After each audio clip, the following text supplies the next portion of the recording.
welcome back to my channel. If it's your first time, my name is Jamila. I'm a licensed esthetician, I'm a therapist, and I like to share skincare content, travel content, and therapy content.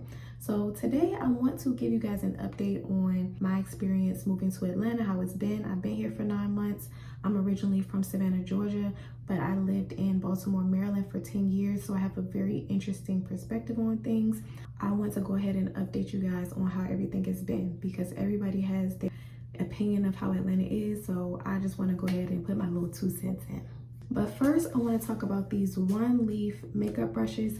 I'm going to be using them to do my makeup while I talk about my experience in Atlanta, and I'm also going to be kind of reviewing them at the same time. So let's go ahead and open it up. These brushes can be found on Amazon. I will have the link in my bio if you guys are interested in purchasing.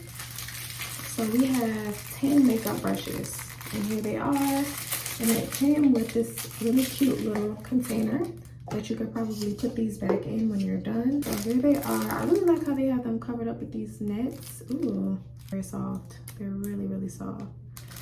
That's my first impression, soft. I like that. Oh my gosh, they're so pretty. I like this little holographic handle here. Very pretty. What I do want to say about makeup brushes are you can use makeup brushes for what you want to use them for, right? So sometimes they say, oh, this makeup brush is for this, it's for that, it's for that.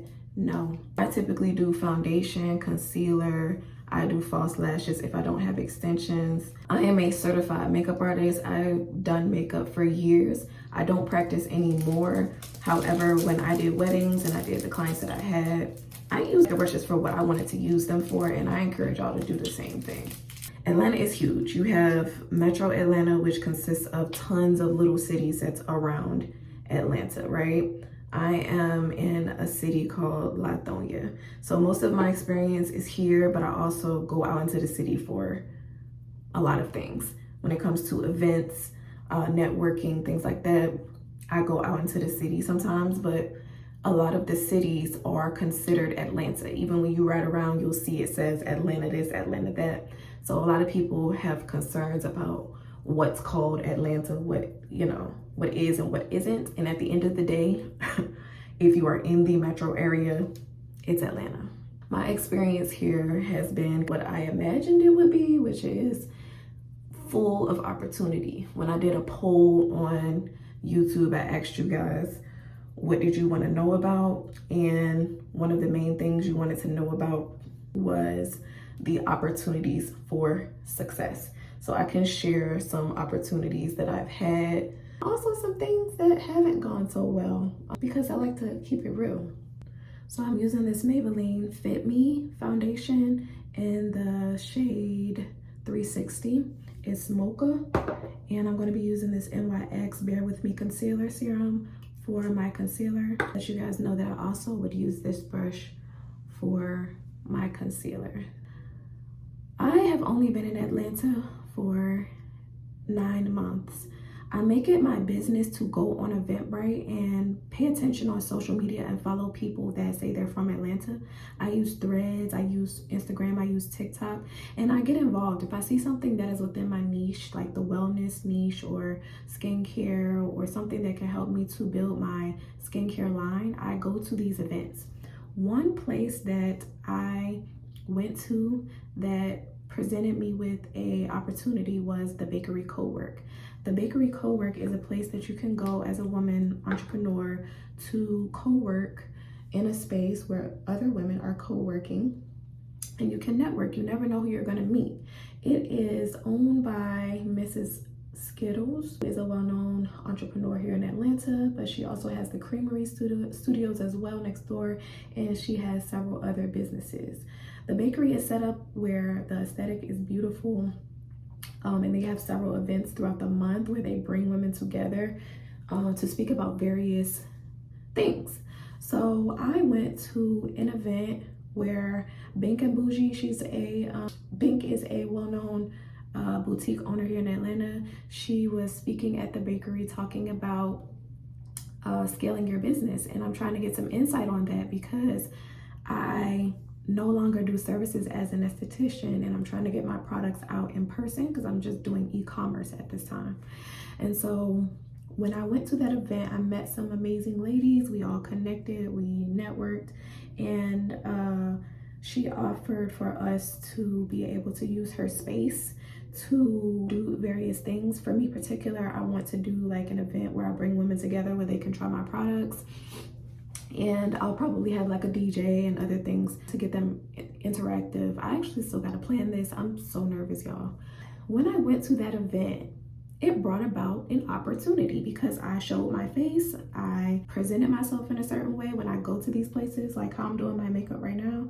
I do my makeup when I'm going to network or do content because you never know who you're going to see, and I just like to spruce myself up. So I go in these spaces, I'm in, you know, dressed up cute. Mind you, these outfits that I'm wearing is from like Shein and places like that, but I know how to make things look good. So I went there, had a great time, and within a day or two, I got a DM on Instagram from the bakery. Honeymoon Black Radiance setting powder. Been using this forever, have not switched it out. And we're going to be using this brush to set the concealer. Bakery co-work reached out to me and they said that they felt like I would be a good person to speak at an event they were having. They have different speaking engagements throughout the month. So because I went to this particular event seeking out help for myself, I'm up to be a speaker in another event, right? So that is what people mean by, in Atlanta, there are opportunities. There is a certain energy where when you show up in spaces and you present yourself in a certain way and you network with people, you never know who needs to collaborate with you. You have something they need, they have something that you need. They asked me and a few other ladies to speak at this event, and it was about finding your niche.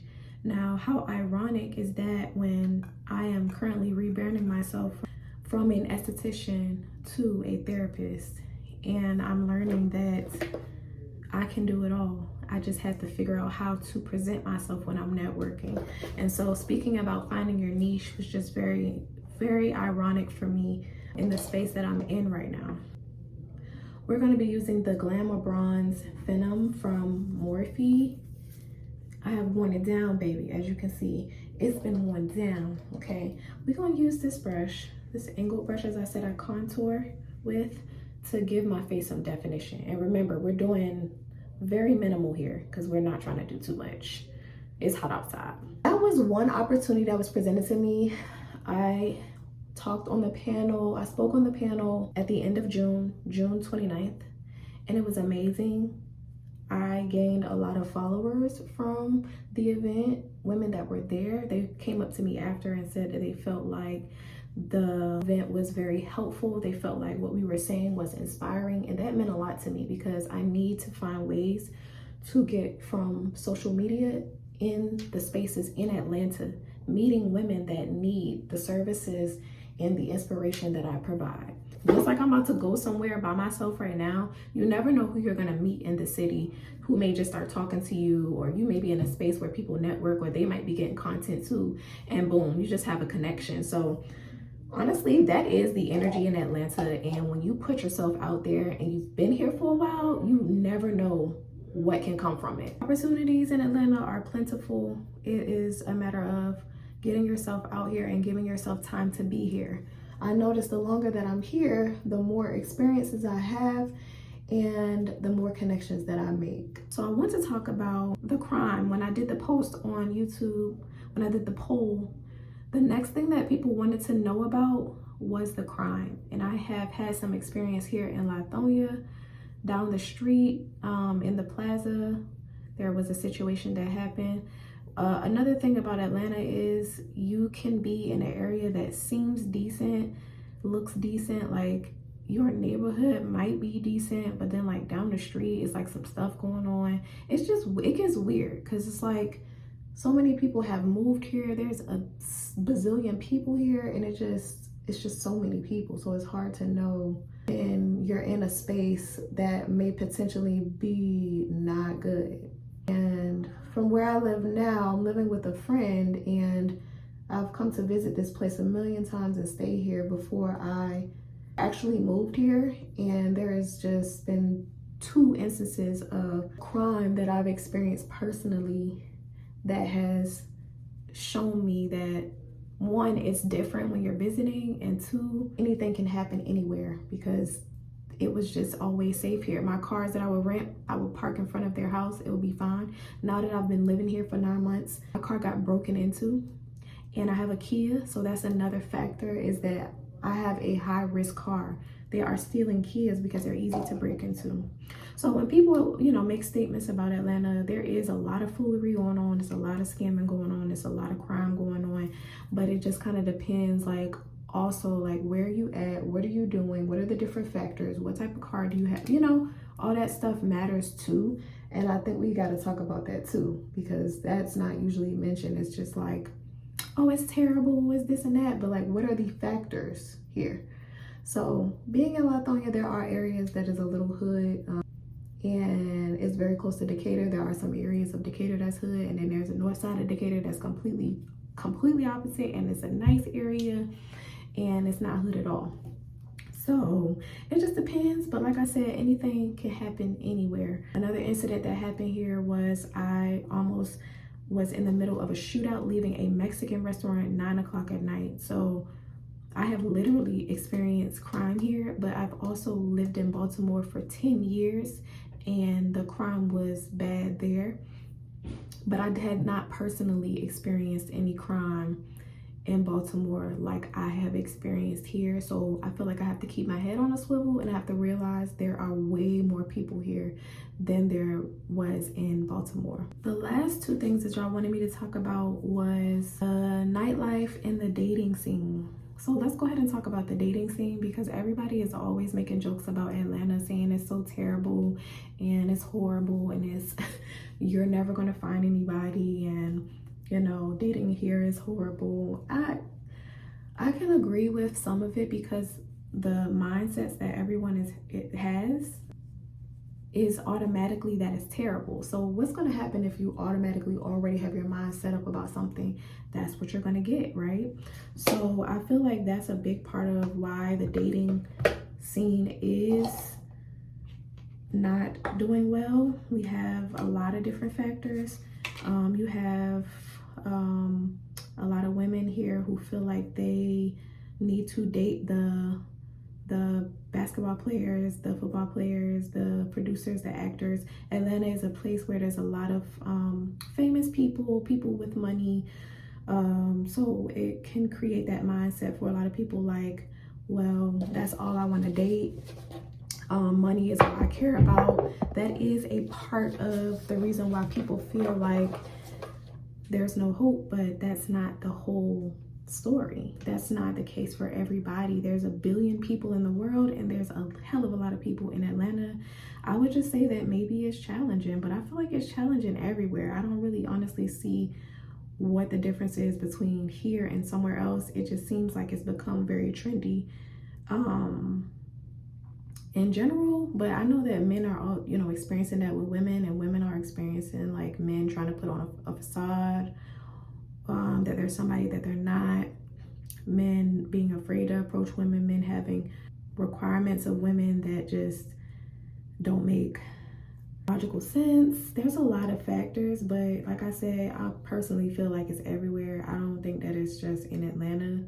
Me personally, I'm actually from Georgia, so dating here feels a little different for me, because there were opportunities to spin the block, okay, with people that I may have known, never dated, or may have dated and gone back to because they were comfortable. But personally, me now, there is an individual that I met that I really like, and he was kind of in my space. Like, I went to Albany State University, he went to Georgia Southern University, and these Southern that's not an HBCU, these Southern colleges we would visit each other's schools very often, because in Georgia it's like we all kind of went to schools that were close by. So meeting this individual that I like right now is very interesting because we're both in our 30s, and I didn't even know he was visiting my college when I was going to my college. But as we talk now, like, our lives were very similar back then, and we could have crossed paths, and we have crossed paths now. So for me, it's like I'm in these circles, I'm out and networking. That's how I met him, was networking and being in these specific spaces. But I feel like I met him because I was in a space where there were men who were of a certain caliber as well. And so I feel like people got to put themselves out there in certain spaces, like the club. If you're looking for people in the club, you could just give it a wrap, because most of the time people not looking for love in the club. They're not looking for love. Or you're gonna meet a certain caliber of a person in the club, possibly. Sometimes people meet people in the club that were what they were looking for, but if we're talking about like how often, yeah, that's not the case.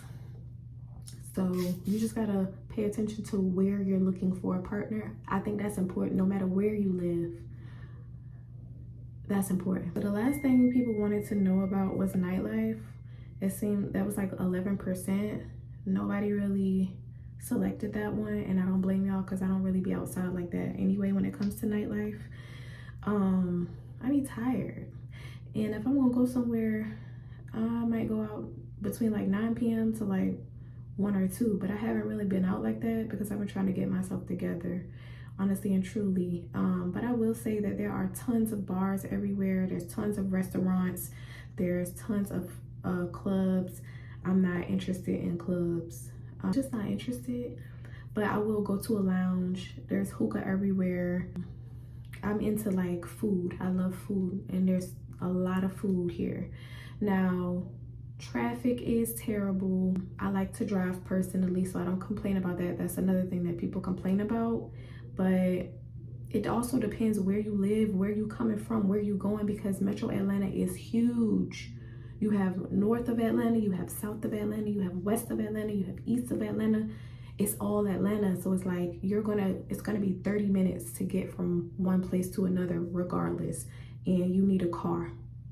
So when my car was broken down for 2 weeks, I was gonna lose it, because it was like, I can't get nothing done. I have a skincare line. I can't go to the post office and get things done, drop my products off. Like, it was just the small things for me that was pissing me off. I've been researching to see like where I might want to move to when I leave my friend's house, and it's like what I envision for myself, I may not be able to get right away, because I am in school and I am just now able to get paid, but I know it's going to take me a while to really get the things that I truly want as far as an apartment. So I don't really know where I'm going to move, but it's expensive, and some people used to move here because they thought it was going to be cheaper than where they were at, and that's no longer a thing anymore. It's no longer cheap to move to Atlanta. It is expensive, even in some of the spaces in the outskirts. In some spaces, there are some spaces in the outskirts that's not that expensive as well. So I'm probably going to go with the outskirts at first and work my way into the city, because I honestly love city life. I love high rises, and that's just what I'm gonna want. All right, y'all, so this is the finished look. I just kind of threw a dress on. Can't see the full thing, but I threw this dress on, and I'm about to go on TikTok and figure out what restaurant I'm gonna go to. And I may add some of that content to this video, or I might not. I'm not sure yet, but I'm gonna go take my laptop, get some notes done for work, and get some content.